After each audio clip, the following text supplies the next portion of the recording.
Stuart's face fell. Mr. Rothman, isn't that a bit much? While I admit my son is in the wrong, making him resign publicly is cruel. If you were in his position, would you be able to do it? I don't need to know, Chase laughed. All I know is that if I hadn't bought the Smith restaurant group today, your son would have humiliated me in front of the entire restaurant. He would have thought twice about it. Your son thinks he is better than me, and I think it's important he learns his lesson. But, interjected Stuart. Chase carried on, ignoring Stuart's attempt to defend his son. But the truth is that I did just buy the group. So, today, I will teach your son a lesson in respect. I am not bullying him. Rather, I want him to get a taste of his own medicine. Chase paused before gesturing toward his employees. Furthermore, your son has insulted all my employees as well. And they, too, deserve an apology. It is not just wealthy people who should be treated with respect. The group of employees still in the restaurant began to cheer. Apologize! Your money's not good here. Admit you were wrong. Mr. Rothman cares about the people. You're scum of the earth. The cheers grew into an uproar. Their repressed anger was finally being given voice. Too long their positions as office staff had come at the expense of dignity and fair treatment. Tony was just one of many people who had called them trash, but Chase was one of them. Sure, he was rich now, but he had once been just like them. He didn't treat them as inferior. The crowd continued. Apologize. Beg. Ask for mercy. Tony felt like he couldn't breathe under surrounding pressure. How had his rivalry with Chase led him to this moment? Tears formed in his eyes, and he grabbed his father's arm for support. Dad, I can't do it. I don't want to resign. I've worked my whole life for this career. It'll be all for nothing. Stuart placed his arm protectively around his son's back. He hadn't expected it to end like this. Asking him to resign would kill his burgeoning career. Tony was a hard-headed kid, but he'd worked hard. He reminded Stuart a lot of himself when he was younger. Mr. Rothman, said Stuart, anger mounting in his voice. This is not becoming of a man of your stature. The Deem family would never stoop so low. But we are also not easily bullied. Do not do this lightly.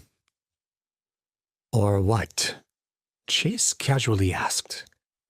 Stuart paused. He hadn't expected Chase's audacity to extend to open threats.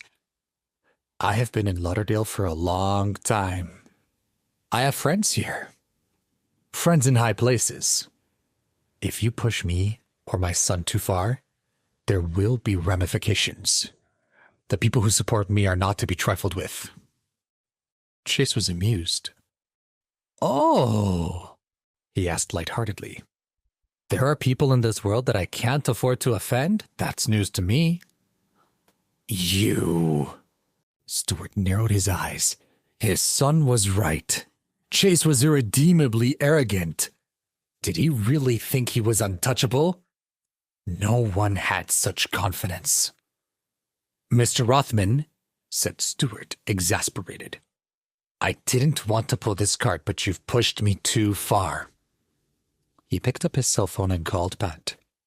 Upon receiving another call from Stuart, after his express orders to be left alone, Pat was thoroughly irritable. What? Did you deal with it or not? He barked. Sir, I'm sorry, said Stuart. I was unable to deal with the matter myself. Mr. Rothman here doesn't appear to understand the situation in which he finds himself. There's no reasoning with him. Pat sighed. Stuart was usually able to handle these situations. This Chase Rothman appeared to be someone special. Put me on the phone with him, barked Pat. Stuart breathed a sigh of relief. There were very few people left in Lauderdale who didn't know what Pat was capable of. Stuart turned to Chase. He'd like to speak with you. Just you wait, he thought to himself. Chase picked up the phone with a smile and took Pat's call. Pat spared no pleasantries.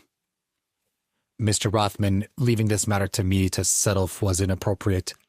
It's not good for business for either of us. Mr. Deem and his son are friends of mine. Consider it a favor to me and let this go. Mr. Tarlow, replied Chase bluntly.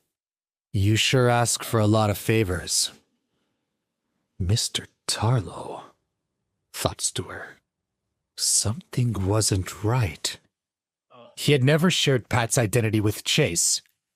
How did Chase know who he was talking to?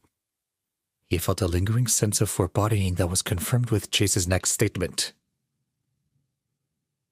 Mr. Tarlow, you received $1 million from Mr. Deem on the 23rd last month.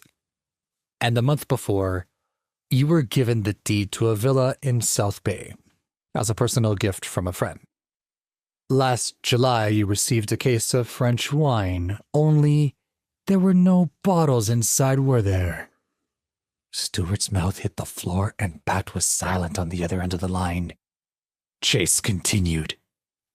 Mr. Tarlow, tell me, what would happen if I were to share this information with interested parties? It was a good thing that Chase couldn't see him because Pat had turned beet red. He wasn't used to being the one threatened. Everything Chase knew was top secret. No one knew about those transactions except for Pat and his inner circle. Where was he getting his information from? Pat wanted to help Stuart, but this was more than he signed up for. That's it, he thought. Chase must have done his research on the people around Stuart. That's how he connected the dots between Stuart and Pat. The revelation was shocking. How had Chase gathered such an array of information in such a short amount of time? He had to have people backing him up. The idea was terrifying. He needed to retreat.